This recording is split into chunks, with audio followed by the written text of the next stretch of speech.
Welcome everyone. Today we're going to be discussing communities and the Renewable Energy Support Scheme is a government scheme which helps, it's designed to deliver renewable energy at a cost effective way to our grid, but there is a benefit in this program, particularly for communities, and communities can engage in this program in a way that they never could before. So for us, we want today to start the conversation around how do communities get involved, what's the process, what are the things that we need to consider around things like ownership or planning or different things. And it's really just a whistle stop tour today for the first hour.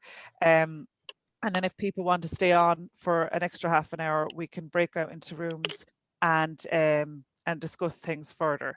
So I'm very glad today that we have Caoimhe McCarthy joining us from SEAI, who will be describing the different supports that will be available for communities who want to go down this route. We have Isabella Donnelly of ORS, who is one of the people delivering the Sustainable Energy Communities programme, but then also working on the RESS in the Midlands area. So given that community experience, we'll have Cormac Walsh of Energy Cooperatives Ireland, who has been in this whole area for many years and has particularly experience when it comes to ownership and the legal considerations that communities have to bear in mind. And then finally, we'll have Bill Kelly of Community Power, and Community Power are, Bill will tell the story himself, but a group that have really achieved these goals around setting up renewable energy projects in the past and are now working with other communities to make those things a reality. So we'll learn what has worked for them, what was difficult, and how the whole new process has changed things a little bit for the sector. So just to start there, people should be muted as they come in, but if you wouldn't mind just being conscious of that. I know myself, I've just switched on off my microphone, so we'll be careful not to unmute our microphones while we have our speakers. And then we'd ask if people use the chat instead of asking questions directly to the speakers. So as an idea comes to you when you're listening to the speakers, do feel like, or do write it into the chat, which is on the bottom of your screen, the little bubble there, little chat bubble, and you can ask questions. And actually, even on a technical end of things, we'll also have Mary and Patrick from SEAI.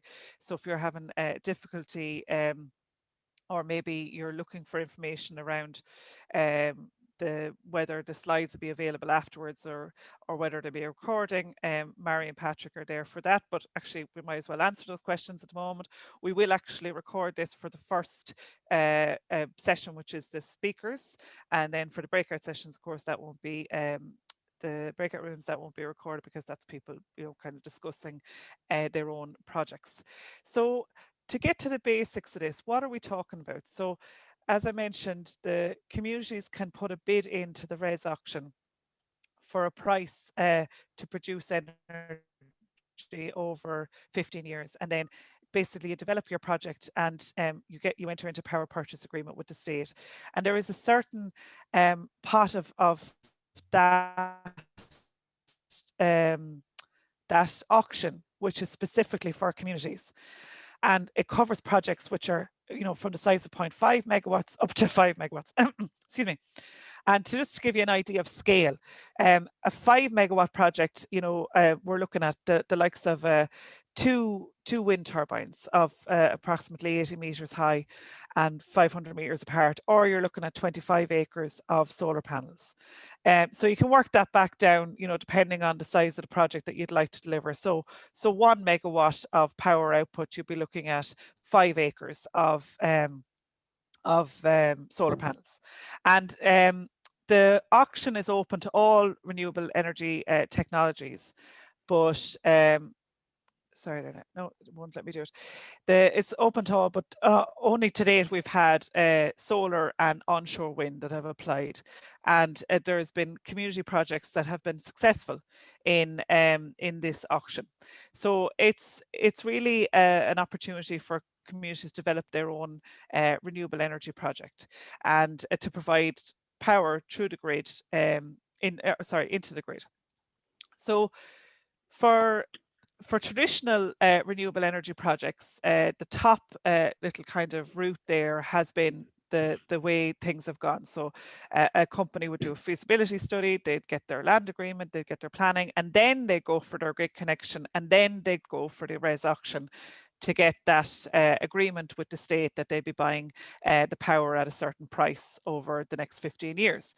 But for communities, it's a little bit different. So Isabella is going to speak about that there is, that you can apply for your grid connection, because we need to, for all of these projects, there needs to be capacity in the grid. There needs to be a grid that can take the power that we're producing. So you can apply for a grid connection, which is an important piece of work. And then as a community, you can go for your planning, which would involve, the likes of your feasibility study and your land agreement and all that kind of thing.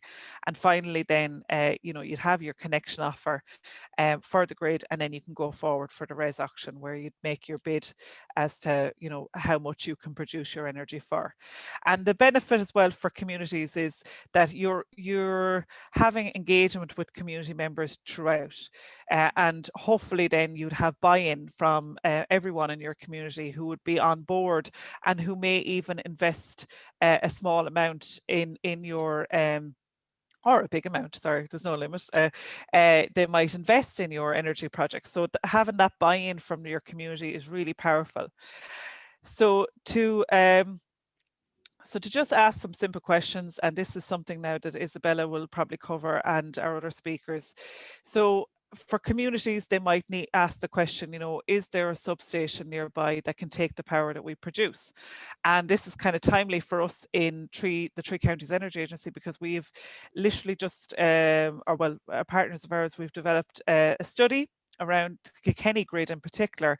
So getting down to the detail as to what is possible in Kilkenny. But we also have the link there, and we'll share the slides afterwards, which is the Esb Network Capacity Map. So that's a good place to go on and see, is there a substation near where you would think a project could be set up, and is there space, is there capacity in that grid to take a bit more power? And all that information is available through SBA. And for the Kilkenny grid study, we'll be having some information events in the next few weeks. So for our Kilkenny communities who might be on the line, just keep an eye out for that. Another question to ask, is there a possibility of agreement with a landowner? These legal things to consider when you're developing a project. For some projects, it may be difficult to get planning. Well, it is difficult to get planning if you're in a special area conservation, if you're in a natural heritage area, or if you're in an area of outstanding beauty. And all of these things as a community you can check very quickly. And then I suppose a simple question is around having community support for a project. So, is this you on your own being, working towards a fantastic goal, or can you engage as many people as possible in your community and take this on as a group? So all of those things really help if you have an idea around just to even get started. And just to add to that, the question is, where can I receive help? I throw in an extra I there for fun. But this is where I will ask our next speaker to explain to us the RESS supports, because SEAI are going to deliver a good amount of support to the communities, like what they already do through the Sustainable Energy Communities Programme. And Caoimhe, if you are happy to unmute yourself there, and I will stop sharing, and I won't. Great, thanks, Gráinne. Yeah. So if you'd like to tell us about SEAI and the different supports that you hope to be able to deliver for communities who want to go down this route. Okay, and can you all see my screen there? And is that full screen for you as well? Yep. Great, okay. Great, thanks, Gráinne. Okay, so good afternoon, everyone. As Grania mentioned, my name is Caoimhe McCarthy, and I am a program executive within the Sustainable Energy Communities team at SEAI. So what I'm going to talk to you about this afternoon is just to give you a bit of a brief introduction to RESS and the community aspects of the scheme, as well as talking through some of the supports that are going to be made available for communities through the Community Enabling Framework. And then at the end also, I'll just touch on the community benefit funds and also the good practice principles around that as well. So just by way of starting off, as I mentioned, I work within the Sustainable Energy Communities program at SEAI. So for anyone that doesn't know too much about that, essentially it's a capacity building program to support communities to develop their energy management skills and knowledge and to become more energy efficient and sustainable. And a key part of our program is our SEC network that was set up in 2015, and that supports a national movement of sustainable energy communities across Ireland. The network is now operating in every part of the country. So we have over 500 SECs that are now within that network. And the SEC team have been working very closely with the Department of the Environment, Climate and Communications over almost 3 years now to support the design and development of the community aspects of RESS. And in large part, that's due to the fact that we have, those strong communication links with over 500 of our SEC network members now. So we're able to inform SECs about RESS and the opportunities for them and their wider communities, and also to help to identify that project pipeline as well. And any SECs that are on the line may remember last year, we actually sent out an expression of interest form across all of our network members in relation to RESS, and we got over 60 responses back from that, from SECs, indicating their interest in RESS and projects that are underway or that they're trying to develop at the moment. This is just our new infographic actually that I wanted to show. You're probably the first people to see it. It was developed off the back of us reaching our 500 network members earlier this year. So it just gives a couple of statistics around our network and how it's grown over time. As you can see there, we've got the country split up into 4 different regions, which are managed by our regional coordinators with our county mentors below that. And we have an ever-growing number of SECs. So we've well surpassed the 500 SECs at the moment, but this should be shared on our social media platforms either this week or next week. So if you do see it, feel free to like and share it.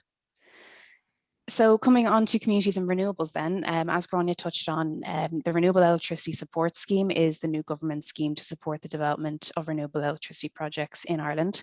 And the main aim of the scheme is really to enable Ireland towards meeting our targets of 70% renewable electricity by 2030 and the EU-wide target of 32% by 2030 as well. And yes, it's based on an auction system. So that is where renewable generators compete against each other for contracts by bidding in a price for the power that they can provide. And it's a relatively new development in the Irish energy market. It has been done elsewhere across Europe, such as the contracts for difference process in the UK. But the auction system really helps to deliver lower prices, and it sets a guaranteed price for power over a set period of time. And the RESS contracts will typically be in place for a 15-year period. Within the overall scheme, then, a number of community aspects have been built into that scheme, and that's really to enable communities to be able to participate in the generation of renewable electricity and support Ireland towards meeting our various different targets. And that is very much aligning with current policy and legislation right across the board, from the international level down to national, regional and local level policies as well, in really recognising the importance and the role of communities in our energy transition and to meeting our targets. So looking at a bit more detail at those community aspects, as you can see here, there's 4 kind of key areas in relation to this. The first there being the community pot in the auction. So again, as Grania touched on there is a separate community category or pot within the overall RESS auctions, and that essentially ring fences a portion of the auction capacity for community-led projects that are between 0.5 megawatts and 5 megawatts in scale. Sorry. So for the first RESS auction that happened in 2020, community-led meant projects that were majority owned by the community. So they had to be at least 51% owned by the community, and the other 49% share of the project could be owned by the likes of a developer. So essentially a shared ownership project. But earlier in February this year, the minister, so Eamon Ryan, made the announcement that going forward for future RESS auctions, to be eligible in the community category, projects would now have to be 100% owned by the community. The community enabling framework then is another key element, and I'll go into this in a little bit more detail in a few moments, but essentially that will provide access for communities to a range of different resources and supports to help them with project development and delivery over time. The community benefit funds then is another core area. So it will be mandatory for all successful RESS projects to offer a community benefit fund of €2 per megawatt hour to the communities that are living within the vicinity of those projects. And the developers will have to offer that payment on an annual basis over the lifetime of the project. And then the fourth area, as you can see there, is the Community and Citizen Investment Scheme. So what this would do is really to provide opportunities for communities and citizens to be actually able to invest in projects in their local areas or potentially on a regional or a national basis as well. So that's one to look out for future auctions. So coming on to the community enabling framework in a bit more detail then, SEAI have been made the implementation body for this framework by the department. So we will be responsible for putting in place this range of different supports under the framework. And as you can see here, there's kind of 4 core elements to that.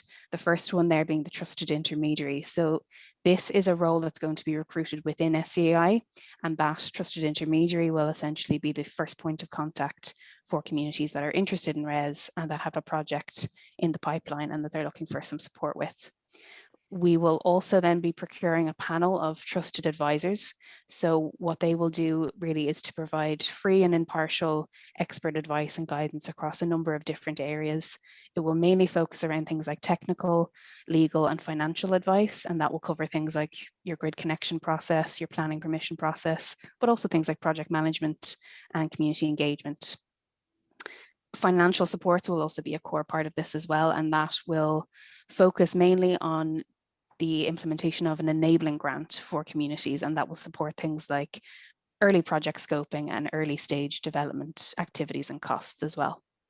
And then the fourth area is the creation of an online information warehouse. So this will be a web-based suite of resources and guidance to help inform and support communities. So it'll provide, all the information that you need to know about RESS, about the community aspects, and then the opportunities for communities and the supports available as well. And there'll also be things like, case studies that will be developed over time as well in a number of different formats. And various tools and templates, as well as the development of a community energy resource toolkit, which is currently in development at the moment. So that will be fairly similar to the likes of the CARES toolkit in Scotland, for anyone that might be aware of that.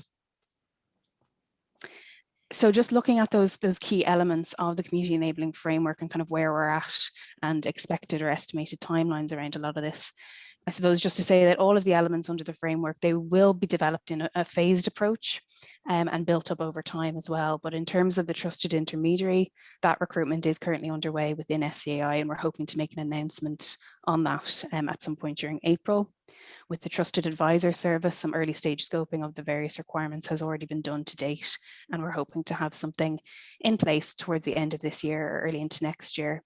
And then the financial supports, the enabling grant that I mentioned there has been scoping and design of that's been done already and is currently underway at the moment. And we're hoping that that will be in place towards the end of Q2 or early Q3 this year. And then with the online information warehouse, a number of the elements are currently in development at the moment, especially the community energy resource toolkit that I mentioned there. And that should be in place by, I would say, the end of June this year, but there will be ongoing development to really build up that information warehouse over time as well. So finally, I just wanted to touch on the community benefit funds as well for people. So as I mentioned earlier there, the community benefit funds will have to be established for all successful RESS projects. And in terms of how those funds are to be allocated or distributed amongst the community, that is actually set out in the RESS terms and conditions, and it's also echoed in the good practice principles as well. So you can see here there's kind of 4 core areas of how the funds should be divided up. The first one there being near neighbour payments. So that first one actually only applies to onshore wind projects, so it won't apply to solar.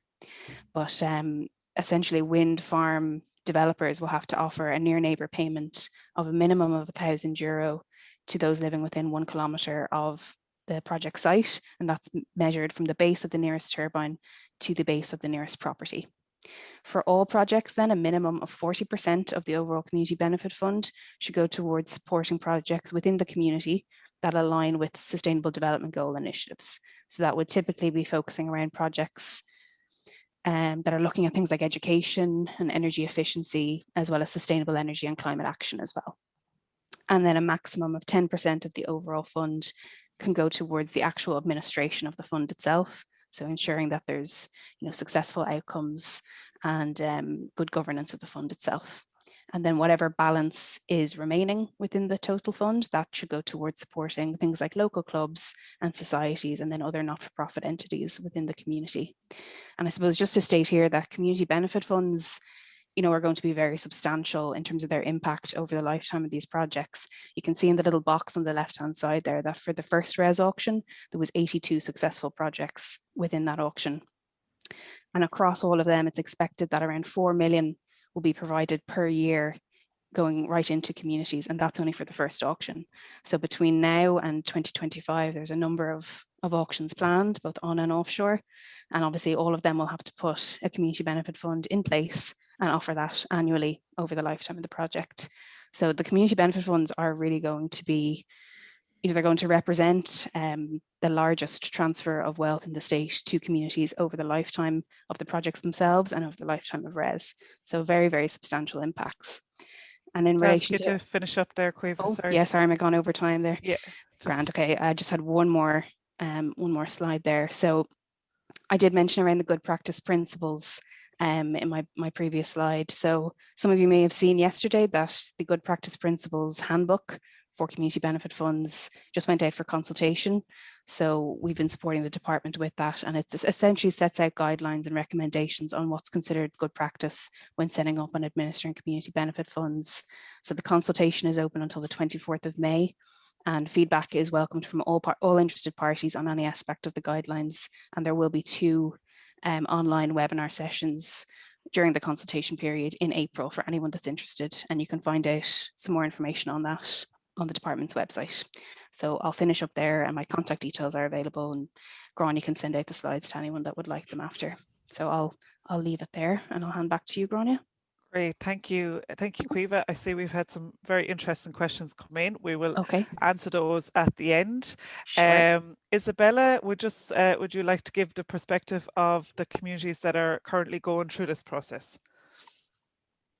Hi, Gráinne, and can everybody hear me okay? Mm-hmm.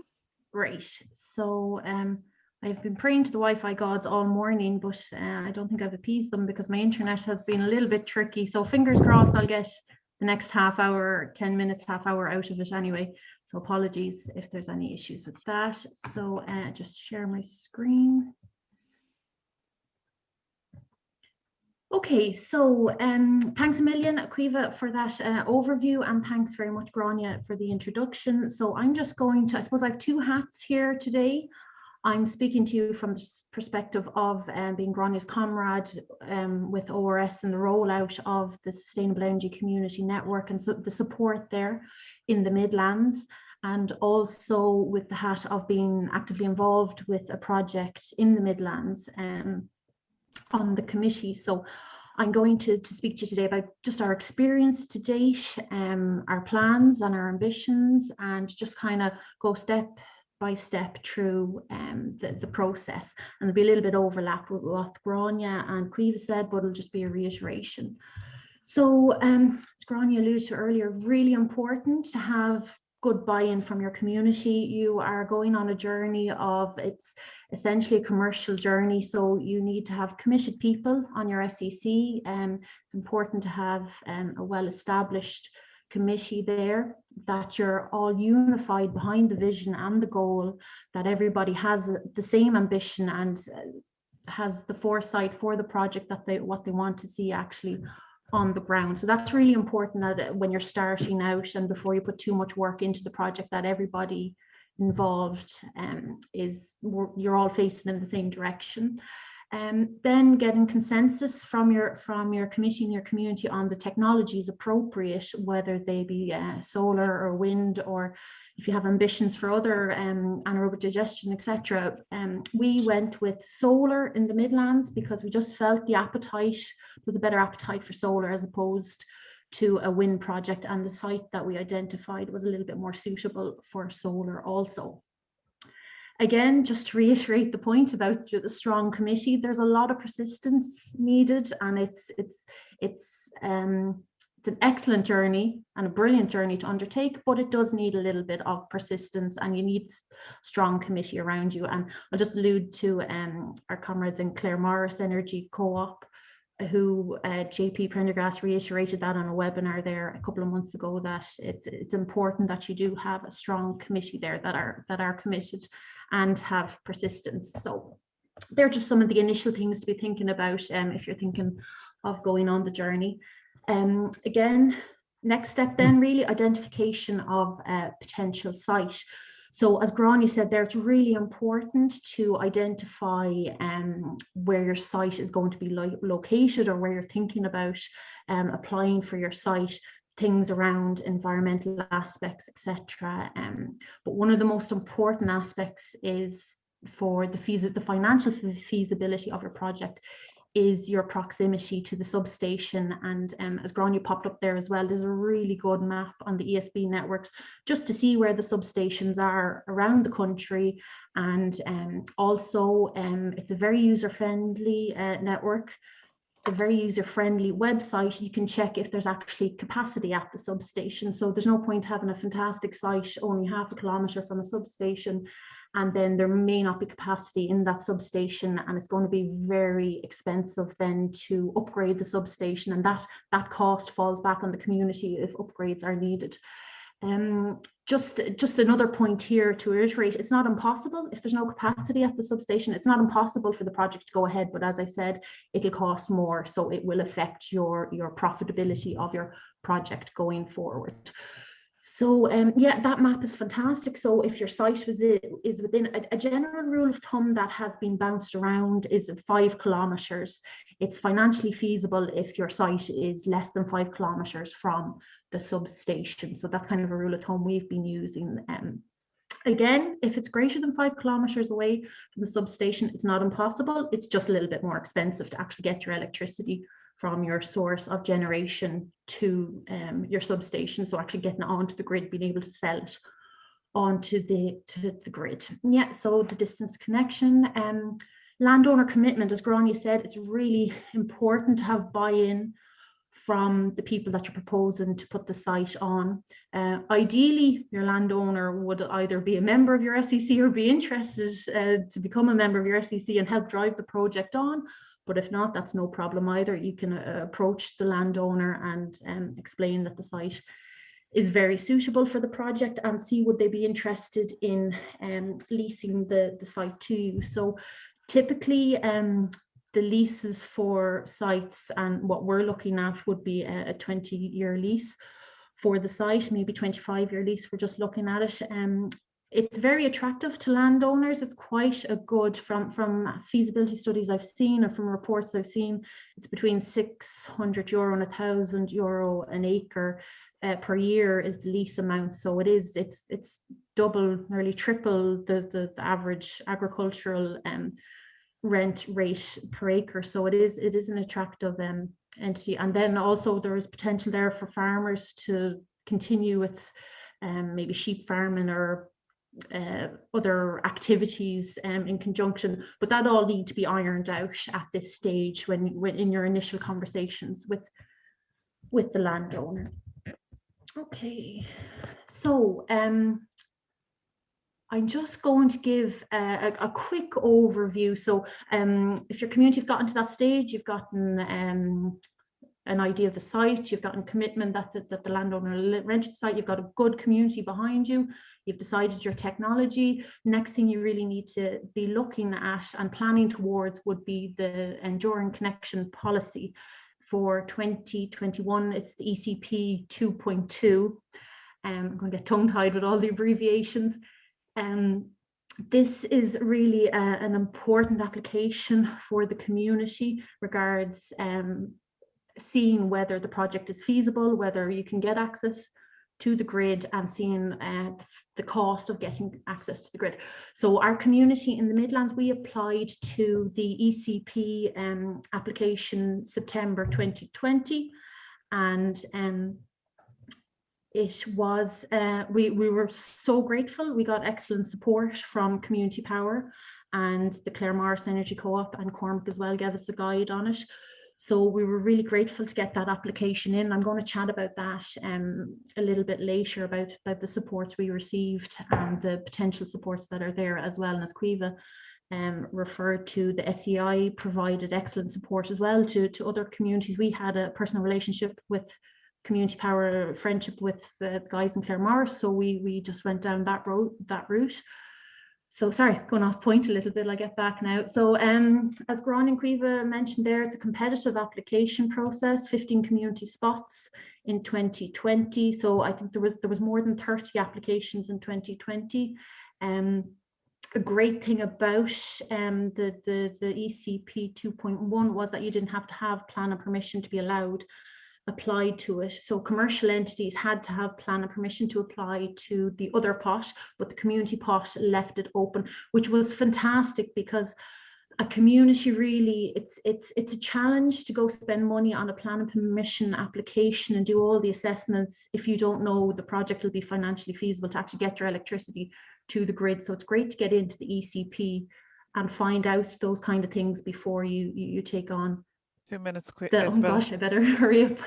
So yeah, so no plan and permission required. Just a point here though is that it is competitive fund. If you have plan and permission as a community, you rate higher on the grid. So unfortunately, we weren't on the first list because mainly we didn't have plan and permission, and we were a little bit late getting our application in. But we're hoping that the projects that don't go through, we'll get bumped up onto the initial list and be allowed go on for our RESS auction. Just another thing to point there, that there's an application fee for the ECP application. It was €2,000 in 2020. That's comparison for commercial entities, €7,000. So in fairness, they have reduced the rate for communities, but that's something you need to be thinking about. We raised it ourselves within our committee. I'm not sure about how other communities raise that money, but we were so committed to the cause that we all put in a few euro towards that application. So at the stage we're at now, we probably are a little bit behind in getting this. It's a tight schedule now to be ready for the RESS auction in Q3, potentially. We haven't gotten a date yet. So at the minute, we're getting our plan and permission sorted out. So we've engaged with council about our plan and permission. We're trying to do our feasibility study. We've applied for grant aid for that, and we're delighted to hear the Caoimhe, the supports that are there. But in the meantime, we've applied to LEADER just in case the timings don't line up for us for our feasibility study. And yeah, so our plan and permission, our feasibility study, and we're setting up our legal entity, so our energy co-op, to actually drive the project forward. And Cormac's going to chat a little bit more about that process in a few minutes, and really appreciate that. So supports there that are available, as Gráinne said, the SEAI have fantastic supports there available. We were very lucky. Community Power came in behind us and supported us, and John Fogarty and JP Prendergast were invaluable supports to us. So I don't think I'm wrong in saying that they are willing to help communities and are really eager to see communities go down this route. So I don't think I'm going to get in trouble with the bill for saying reach out there. Bill will say it to you very quickly if you have to. Yeah. Your time is just coming to an end there as well. So if I'll just finish up with the final point here. So our feasibility study is a really important next aspect. All the next aspects are important, but the feasibility study will give us a good idea of the price per kilowatt we go into the auction for, because it's very important we have a competitive price going into the auction, that we don't fall at that hurdle. We also want to look at energy storage, the potentials on the site, and try and protect ourselves from the fluctuations. When the sun shines in the Midlands, it shines everywhere else. So we want to make sure that we have our energy available when demand is high, and then the demonstration potentials of the project as well. So we just want to see around research and around education in the area as well, so how we can do that. So yeah, I think I've very quickly summed up that final slide there. Yeah, just to talk, sorry, Grania, I promise, 30 You're seconds. okay. So as Grania spoke about there earlier, so the buy-in from the community. So we will be going out when we get our RESS auction and are successful in our RESS auction, we'll be going out then trying to fund the money. We're looking at a 5 megawatt farm, so you're looking about 3.54 million. So that will be a project of going out and trying to raise as much as we can from the local community that they own the project, and then the remaining amount we'll have to go to a financial institution to try and get the match funding for that. And of course, we're going to sell our locally sourced 100% community-owned renewable power via community power. So thanks very much. Cormac, I think, is coming on next to chat through the legal entity. Yeah. Thank you Thanks very much, Grania. Isabel. That Sorry was for very going over. informative. You're fine. It's all good information. So if you wouldn't mind just stop sharing your screen there, Isabella, and because Cormac is going to speak to us directly about how you found this whole process, Cormac, and how you've been involved in it with different communities. So thank you very much, Cormac. Great, Grania, thanks very much. Well, Energy Co-ops Ireland, I'll just tell you a little bit about Energy Co-ops Ireland. We've been going about 10 years now. We started off with our big success story, which is the Aran Islands. Hopefully most people here will be aware of the success story that they have become. At the time, there was no supports available to them to grow. So we basically just knuckled down, and the co-op was formed. They've now gone on to become involved in 4 major EU-funded research projects. They have over 60% of the building stock on the 3 islands retrofitted to a very high SEAI standard. So they're a fantastic example of what we're all about. So we don't own these co-ops, we don't dictate to them, we just help establish them. So the beauty about that is it's coming from the local community. It's people off the street who become educated in this process and who want to take it the full distance down the line. So with Aran, they're at a point now where they want to actually become involved in energy production. So that's where this process has led them. So that's one particular project. They're also on a day-to-day basis, they're involved in 4 EU-funded projects also, which are interreg projects, and it is supplying them with some funding, which helps the overall co-op make sense as well. So that's the Aran Islands. We've got another co-op that we have set up in Galway, the Galway Energy Co-op. They are doing a little bit different things. They're involved in some solar installations. They're conducting hydro feasibility study currently, which would be around the Corrib area, which has great potential. They're also partners in the project called STEPS, which is an interreg project, all designed around energy storage and the innovation around that. They're also doing a very wide-ranging community energy master plan, and that's underway at present as well. So they have a whole bunch of other activities that they're involved in, and it's just another indicator of where the community can get involved in these type of initiatives. So another one, we've heard a little bit about Claremorris already, but they're again doing something different. So they've got currently they've got 2 solar site planning permissions. The first site is working with Mayo County Council. That's a 5 megawatt project.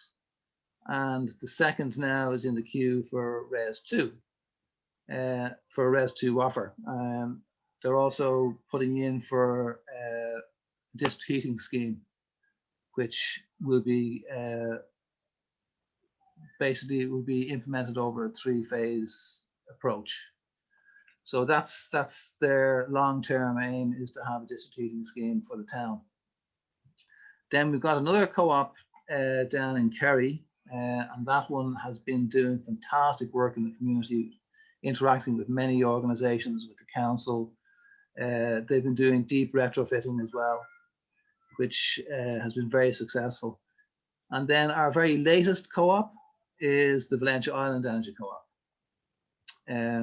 that's currently one that I'm very deeply involved in. So one of the key objectives for that co-op is to become Ireland's first hydrogen economy, which is really, really exciting and highly innovative. So that's a whole story in itself, so I won't go into too much depth in it. But if anybody on the call here is interested in that or hydrogen in general, if they just Google Valencia /hydrogen, you get a whole raft of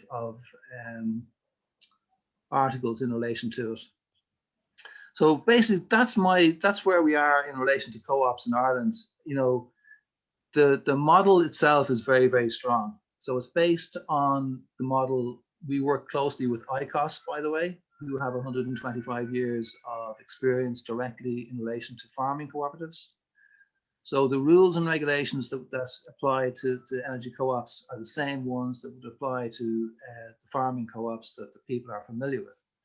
So you have local small co-ops, farming co-ops that have grown into enormous entities like Glanbia, Kerry Co-op, etc.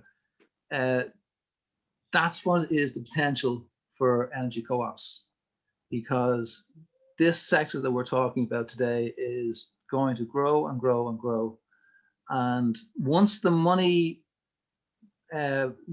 side of these projects kick in, you know, you're now talking about significant amounts of capital going through a local community group. So why we're so favoring co-ops is because once it gets to that level, it needs to have levels of responsibility and accountability. And that's what a co-op will offer you. If you're only a small community group, there's no need to become a formal entity. But if you are now deciding to go down the route of RESS and a substantial project of one sort or another, it requires that you then become accountable to your local community, to the people that raise the community who raised the money. So this is why we favor a co-op, because it has all the benefits and responsibilities. Really, really important that I stress that it's not just a one-way street. So the responsibilities are very clear. They're laid out in the rules of the co-op. But it does allow for all of these good things like one member, one vote, open meetings, monthly meetings. The chairman can be voted off in a year's time. You're audited every 12 months.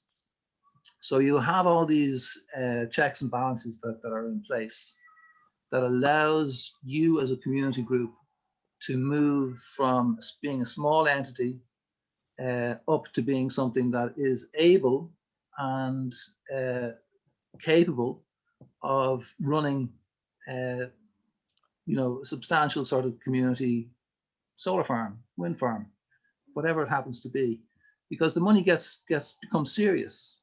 So your responsibilities then kick in.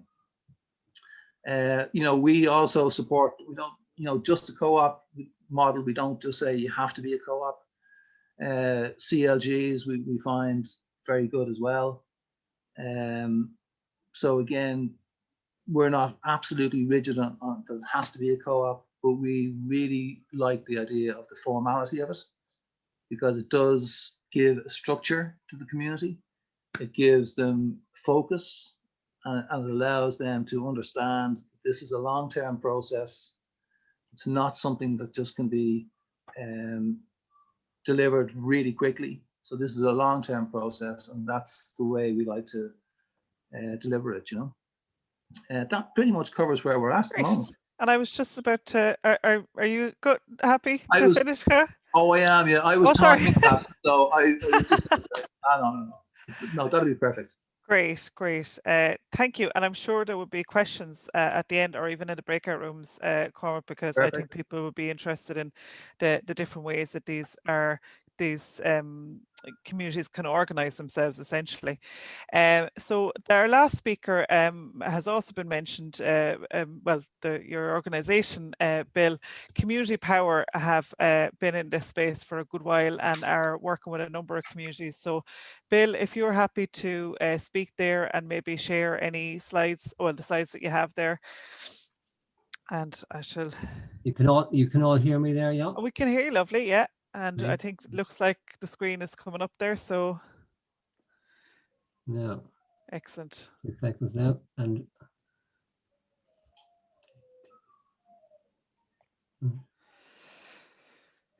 Good stuff. So I may have mentioned there, but yeah, Bill Kelly is the community engagement and power, works on community engagement and power and generation projects in Community Power. So thank you very much, Bill, and thank you, Cormac, for your information there.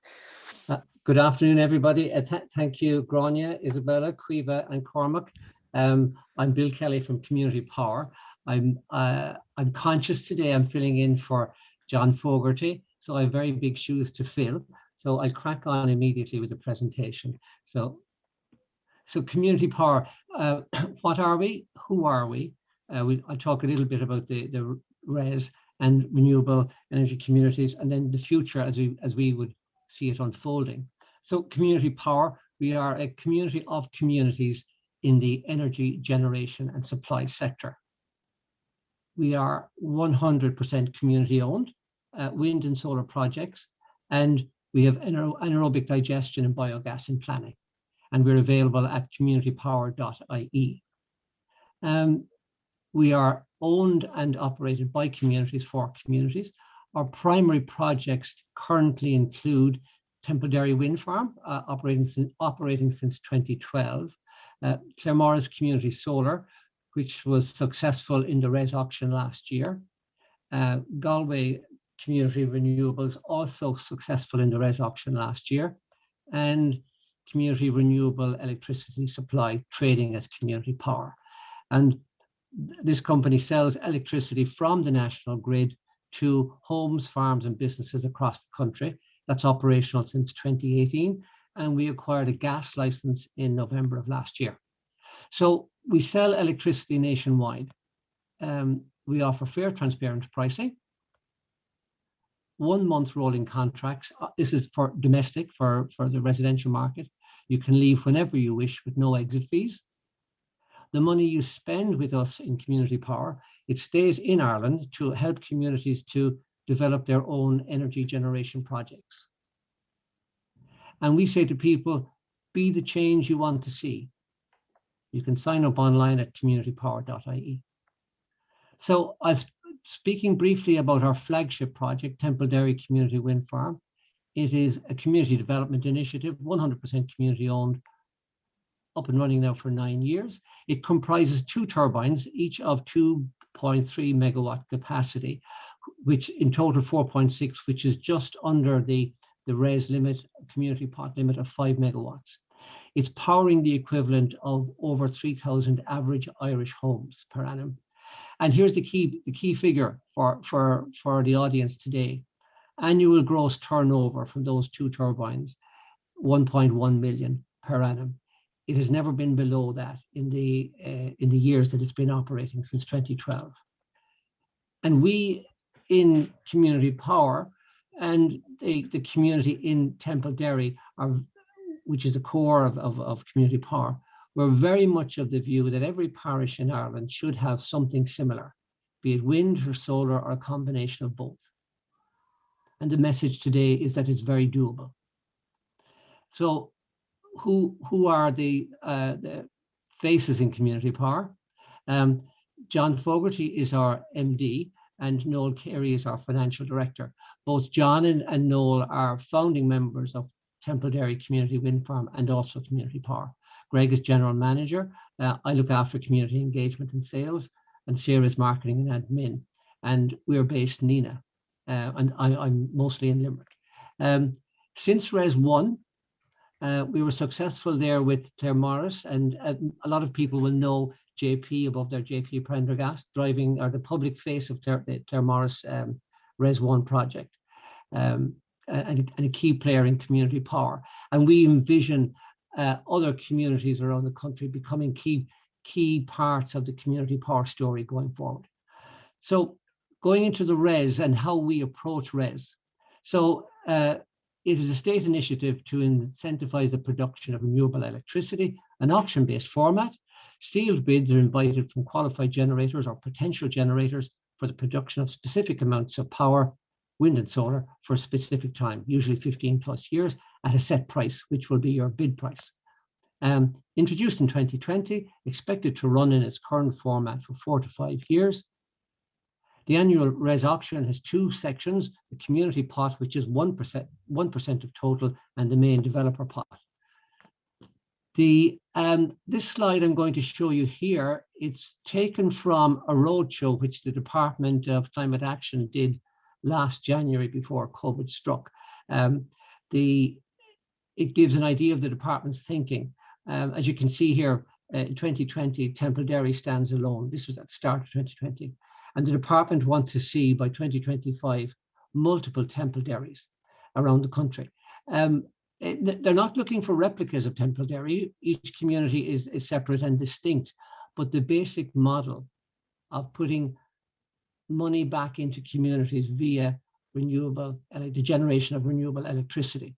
So Templederry, our flagship project, operating since 2012, joined in late 2020 by Claire Morris and Tuam, being successful in RESS 1.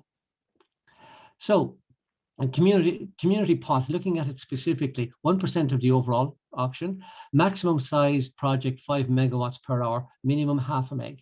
To put that in perspective, the average Irish home consumes 4.2 megawatts of power per annum.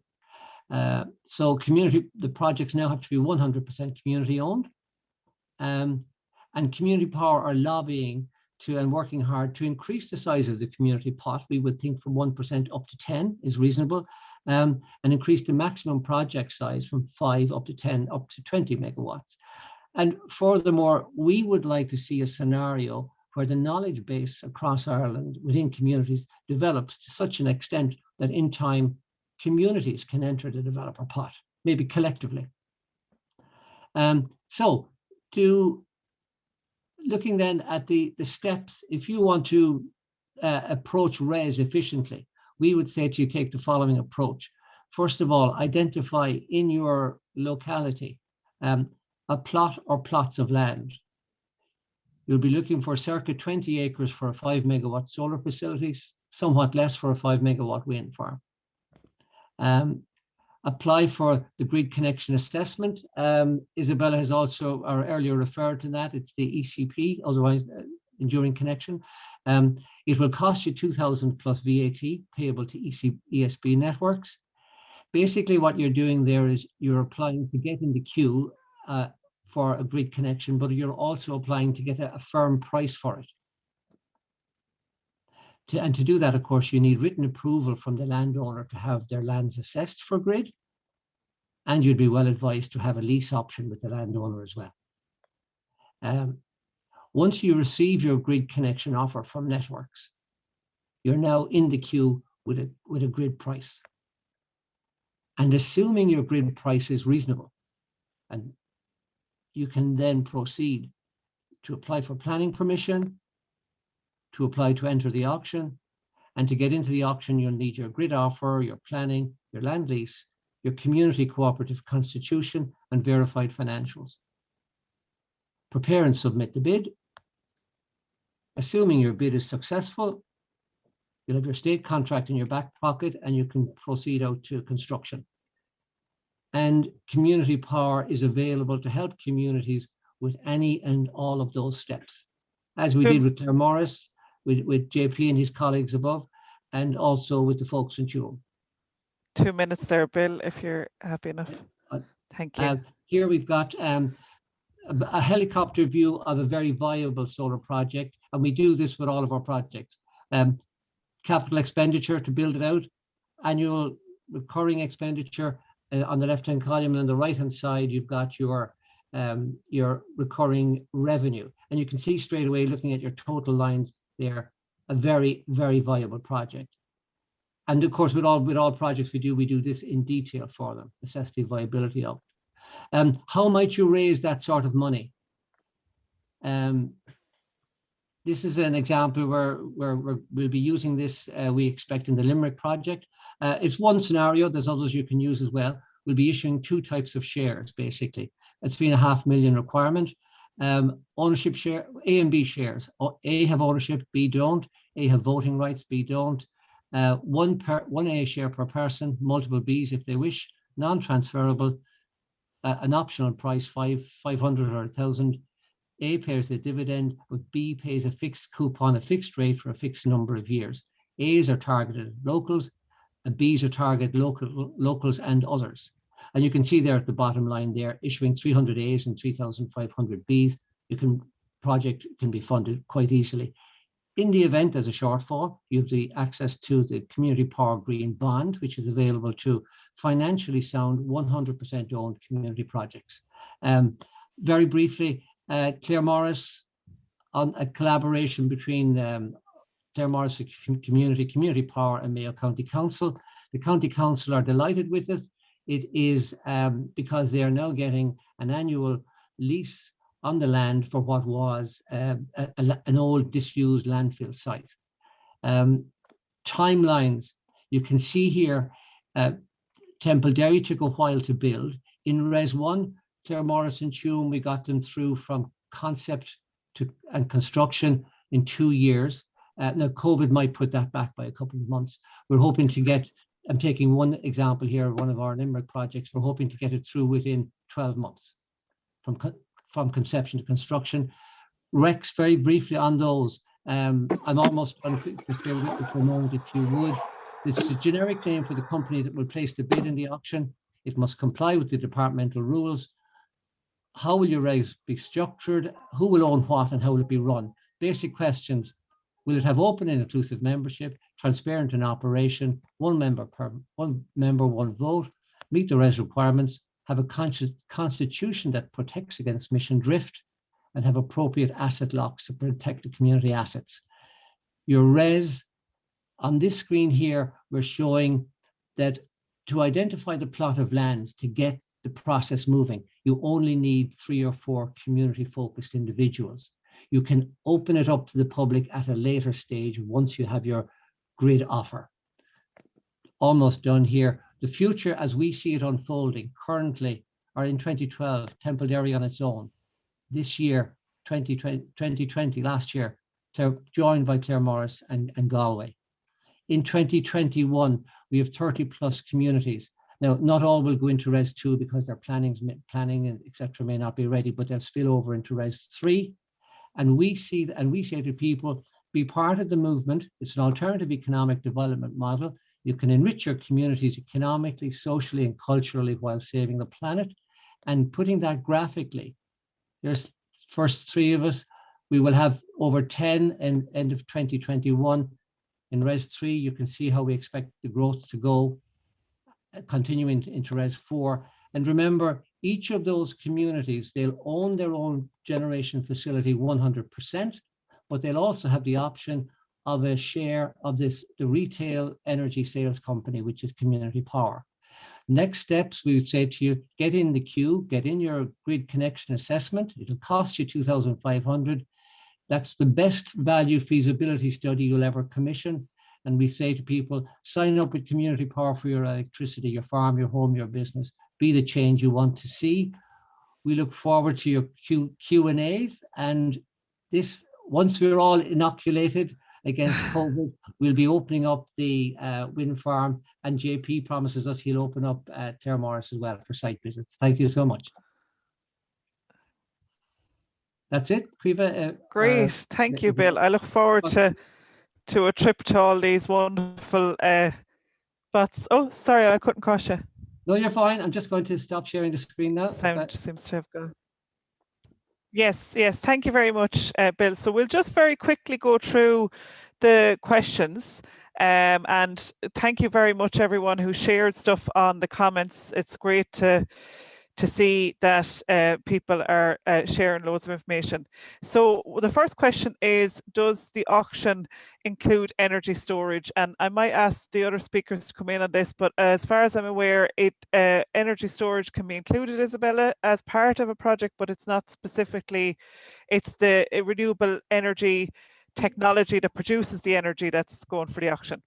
Yeah, so my understanding of it is that, and we probably should have a representative from EirGrid here maybe, but my understanding of it is that it's what the renewable energy you're supplying to the grid. So your battery storage would allow you level that out. So you're not just dumping it all in one go when the sun is shining. So your battery storage will let you supply it over a longer period of time. So great. Okay, and so the next question, Jane Jackson, I think is for you, Caoimhe. So the stats that you were talking about around the 70%, Jane has asked, is this energy adding to what we already have, or is it actively replacing fossil fuel energy? It's really a bit of both. You know, it's towards meeting our target of the 70% in Ireland by 2030, but obviously we'll have to reach net zero by 2050 as well. So, you know, it will be looking at a bit of both there.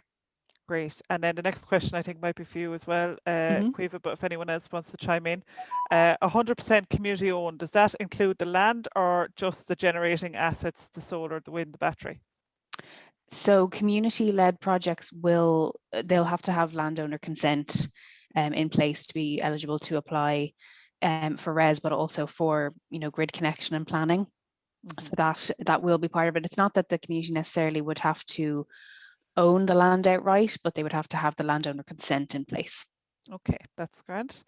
And then having completed the stages, what happens if you were unsuccessful at the auction? Anyone would like to answer that? Yeah, I can throw something in there, and anyone else wants to add to it. I mean, yeah, RESS auctions are a competitive process. So by their very nature, there will be, you know, fallout or unsuccessful projects. There will, you know, be the ability to apply into a future auction or potentially, you know, possible other routes in the future as well, depending on the scale of the projects. I don't know if anyone wants to add to that. I'll jump in quickly there. Sorry, Bill, you jump in there. Isabella, I'll come in after you. Okay. I was just going to say very quickly, that's why at this point for us, our feasibility study is so important to work out the price per kilowatt that is profitable.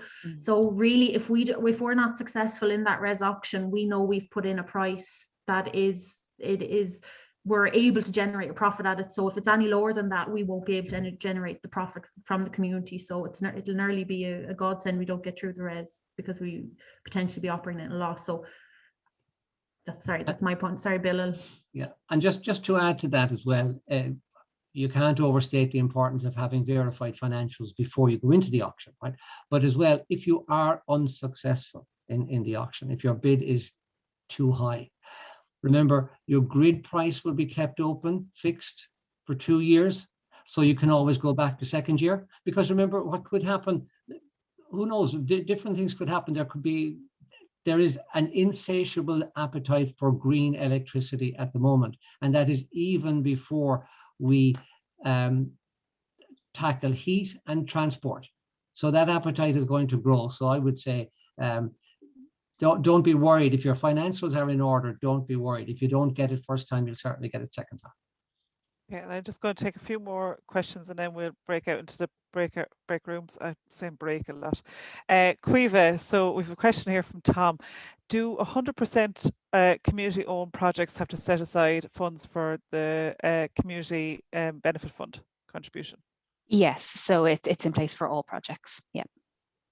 Okay, and there's a note here about community benefit funds should be distributed in local communities by local structures, and of course there is that consultation open at the moment. Yes, Caoimhe, definitely. around how all that will be done. Yeah. And then I think I have one more question for Caoimhe. Is it expected that the financial supports for community projects will include planning application costs? And if so, will they cover retrospective costs, i.e. costs now incurred before the financial supports kick in? Okay, so yeah, with the enabling grant, the way it's being scoped out at the moment, we are looking at being able to support things like, you know, the planning permission costs or grid connection costs as well, and elements of that for sure. It's unlikely, costs already incurred to date would be included within that. But it's something that we're working through in terms of the scoping. But yes, planning and grid and elements of feasibility where maybe leader support might not be available at that particular time are all elements that are being looked at. Yeah, and just to say, Isabella, you had been through leader for your feasibility study, and some other groups are doing the same. So if your time and it works out, leader can be a good source for feasibility. So Tom Larkin has asked, can you apply for planning and ECP together? Isabella, I see you nodding there. Yeah, so really, if you have your planning, you'll be ranked higher. If there's a lot of competition for the ECP application, you'll be ranked higher, but there's nothing stopping you applying and then at the same time going for your planning permission application. So. Okay, and then the next question is, any support for small water power generator to build community interest in larger projects? And it's interesting that water projects so far, or sorry, hydropower so far actually haven't, am I right in saying that they haven't had gone through the, no project has been successful through the RESS program, but that's not to say that it couldn't happen, or John, because you know, it's all technology. Sorry, Cormac, you have something there. Yeah, I mean, the hydro sort of scenario is such an obvious one, you know what I mean? It's just currently not supported in the way it should be. But I think as time develops, it is going to become such a no-brainer for that to happen. So it's currently not there, but you know, I would think that soon enough it should be supported. Yeah. So I suppose, yeah, you might be talking there, John, and maybe we can flesh this out in the breakout rooms. You might be talking about smaller maybe than the 0.5 megawatts, which comes into another category. But yeah, so for those above 0.5 megawatts, they can apply for the RESS program. And then I'm just going to take one last question, because they're, God almighty, I didn't realize there's such an engaged audience. So does the €2 per kilowatt mean that all people within the 1 kilometre would get their electricity at this price, even if the wind generator breaks down? And I'd give that to Quiva. So it's the benefit fund rather than actually electricity. Yeah, the €2 per megawatt hour is the cost that for the community benefit funds that the developers will have to provide to communities. So, you know, for example, if you had a 10 megawatt wind farm, the community benefit fund would be, you know, around 60,000 annually. Or for a 5 megawatt solar, you'd be looking at about 10,000 annually. And then, you know, in terms of the 1 kilometre, that's in relation to wind farms. And that they'll receive a payment from the developers of at least €1,000 each year, because they're the ones that are most impacted by the project.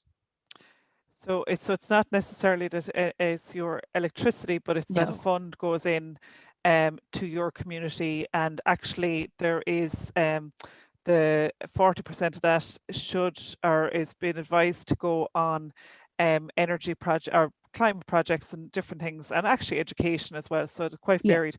John Bird, did you say you had something to add to your question about the small power, or do you want to wait till the breakout rooms? Just to say thank you for the reply. Oh, good. Oh, that's always nice. Gráinne, can I just jump in there really quickly? Sorry, while people are jumping over, just make sure to reach out if you have any ideas about this. Make sure to reach out to your county mentors. Oh, if they don't have, thank you. If they don't have the answer, they know exactly where to go. They can go to Quiva or regional coordinators. So please, if you have any ideas around doing this, reach out to your county mentor, or if you're not in an SEC at the moment, set one up or look to your locality to see if there's any there. So just to give this information will be on the slides. So we have the county mentors for the Southeast, and thank you for the reminder, Isabella. And then we have the county mentors for the Midlands, and actually there's a few people on the call from outside of our region. There's also county mentors for every area in the country. So if you're we'll actually on the email we'll include the details of the county mentors across the country, just in case people are not in the Southeast or in the Midlands. So thank you, Isabella, for that, and this will be included in the slides. So good reminder there. Okay, so Mara, if you're happy to put us into the breakout rooms or to open up the breakout rooms, and then people you literally can choose to join whichever one is the one you would like to get a wee bit more information from.